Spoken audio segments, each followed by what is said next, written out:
दोस्तों एक बात बताओ, क्या आपने कभी ऐसा स्टॉक बेचा जो एग्जिट करने के बाद आसमान छू गया, मतलब ऊपर ही जाता रहा? या फिर कोई स्टॉक लिया जो खरीदने के बाद नीचे ही गिरता चला गया और फिर आपके दिल से सिर्फ एक आवाज निकली, काश मैंने ये फैसला ना लिया होता? अगर हां, तो ये वीडियो आपके लिए है। आज हम बात करेंगे मार्केट के सबसे खतरनाक सेंटिमेंट पर, रिग्रेट यानी पछतावा, और उससे बाहर कैसे निकले। मार्केट में एक सच है, पछतावा कभी खत्म नहीं होगा। आपने गलत स्टॉक ले लिया तो पछतावा, अच्छा स्टॉक जल्दी बेच दिया तो पछतावा, अच्छा स्टॉक था लेकिन बहुत जल्दी एग्जिट ले लिया, लंबा राइड नहीं किया तो भी पछतावा, गलत स्टॉक छोड़ना चाहिए था लेकिन पकड़कर बैठे रहे तो पछतावा। मतलब किसी भी एंगल से देख लो, रिग्रेट हमेशा रहेगा। और ये सिर्फ आपके साथ नहीं हो रहा है, सबके साथ हो रहा है। चाहे आप बिगिनर हो या कोई बड़े से बड़ा निवेशक हो, इस मार्केट में पछतावा सबको होता है। वैसे आपको सबसे बड़ा पछतावा किस स्टॉक में हुआ है? कमेंट में लिखो, मुझे यकीन है सबके पास कोई ना कोई कहानी जरूर होगी। मैं आपको एक रियल एग्जांपल सुनाता हूं। मेरे पास एक स्टॉक था करीब 140 रुपए का। काफी भरोसा था, सोचा कि लंबा चलेगा, लेकिन हुआ क्या, 140 से गिरते गिरते वो 120 आया, 110 आया, यहां तक कि 100 रुपए तक चला गया। मैंने साल भर उस स्टॉक को पकड़े रखा, लेकिन कोई हलचल नहीं। थक हार कर 115 पर काट दिया। अब ध्यान देना, वो स्टॉक मैंने जैसे ही बेचा, अगले 9 महीने में 600 रुपए हो गया।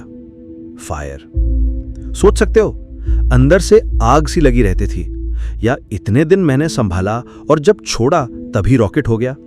ऐसा आपके साथ भी हुआ है? तो लाइक बटन दबा दो। अब यहां सबसे जरूरी सबक है, पछतावा इसलिए खतरनाक है क्योंकि ये आपकी एनर्जी चूस लेता है। आप नए मौके देखने के बजाय उसी पुराने डिसीजन को ढोते रहते हो।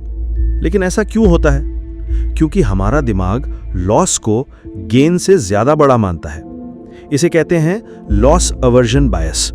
मतलब अगर आपको 100 रुपए का फायदा होता है तो आप नॉर्मल फील करते हो, लेकिन 100 रुपए का नुकसान होता है तो दर्द दुगना लगता है।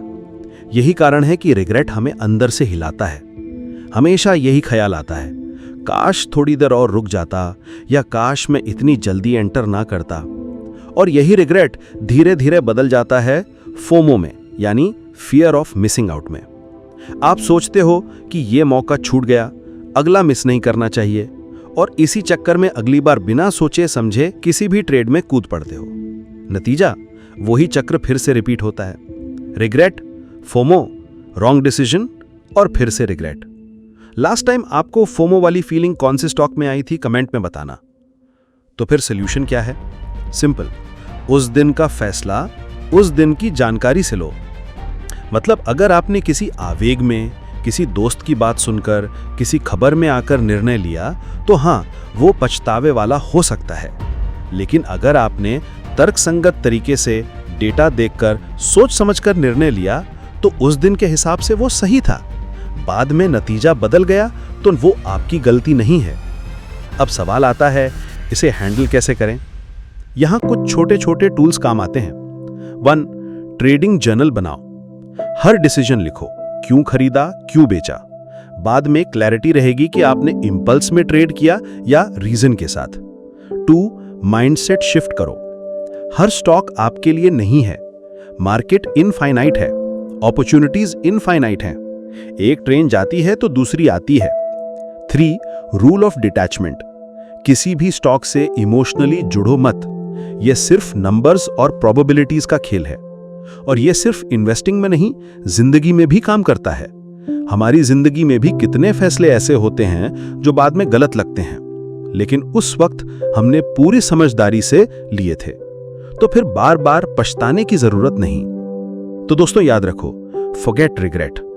पछतावे को ढोते रहोगे तो कभी आगे नहीं बढ़ पाओगे। हर बार खुद को याद दिलाओ, मैंने उस दिन ठीक निर्णय लिया था, सब सोच समझ कर लिया था, लेकिन आज का सीन अलग है। आज के लिए बस इतना ही। अगर ये वीडियो आपको रिलेट हुआ तो लाइक और शेयर जरूर करो, और कमेंट में बताना कि आपका सबसे बड़ा मार्केट पछतावा कौन सा रहा है। हम मिलेंगे अगले वीडियो में एक और नई साइकोलॉजी की सीख के साथ। Till then, forget regret and keep learning.